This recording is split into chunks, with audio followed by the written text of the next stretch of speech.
aujourd'hui on va donc faire une petite tourte de boudin blanc maison aux pommes. Voilà, c'est un produit très simple. Vous pouvez agrémenter d'un petit jus de veau ou alors d'une petite sauce comme on a fait la semaine dernière avec ce fameux boudin blanc pomme poire au jus de la laude.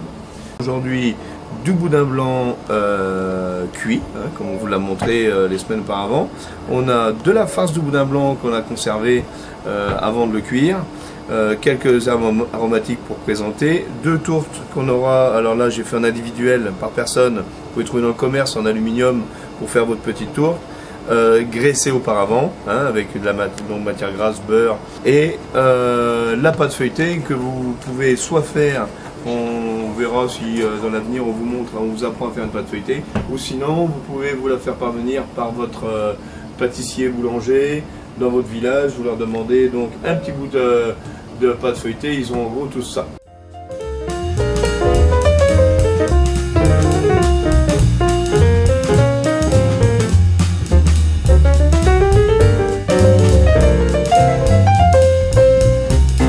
Donc là on a pris notre bâton de paille feuilletée, on va la baisser avec légèrement de farine pour pas qu'elle colle à la table.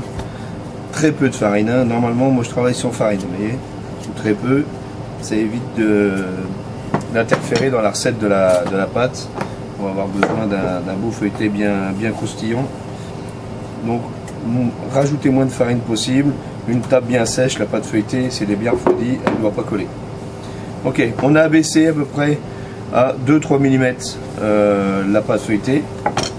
Une fois qu'on l'a bien abaissé, ok, voilà, on prend son petit couteau, on prend son cercle, on va faire un bon centimètre de plus que le cercle en rond, voilà, voilà. Donc on retourne son cercle, on prend sa pâte, on peut la tirer un petit peu légèrement comme ça, on l'assouplir un peu, on la fonce au fond de la tarte. Pourquoi je laisse des beaux débords? Parce qu'elle va revenir sur la farce.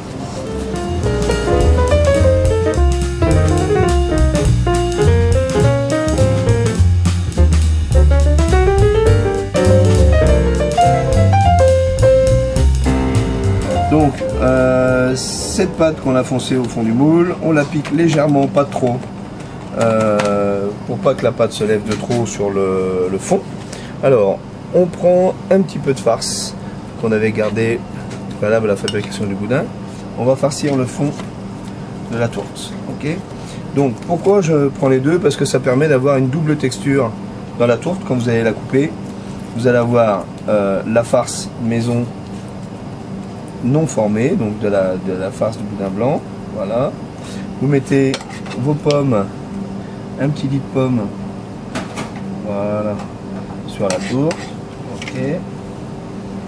Voilà, donc ça va amener un petit côté fruité donc à la tourte, et qui va séparer les deux structures.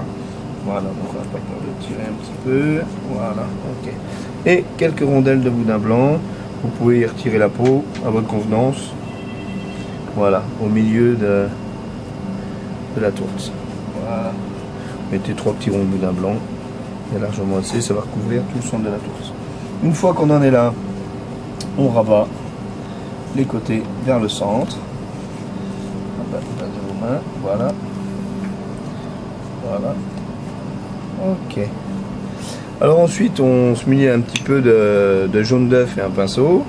On va remettre, pour coller le couvercle de la tourte, hop. Même sur le boudin, ça évite que la pâte lève de trop. Elle reste sur la farce reste sur la pâte. Ok. Donc là, je m'étais muni d'un moule traditionnel. Là, je refais bien autour du moule pour avoir. Hop. Pour être bien régulier. Je prends ma farce. Je peux l'étendre un peu et je colle sur les extérieurs ma pâte. Donc là, j'ai bien refermé ma tourte. Si j'avais pas mis le couvert, ça s'appellerait tout simplement une tarte de boudin blanc. Donc ce qu'on peut faire pour donner un peu de décor, donc on dore la tourte. Ok. Vous prenez la pointe du couteau côté non coupant et vous tracez un petit dessin, des petits éventails comme ça sur votre tourte. Voilà.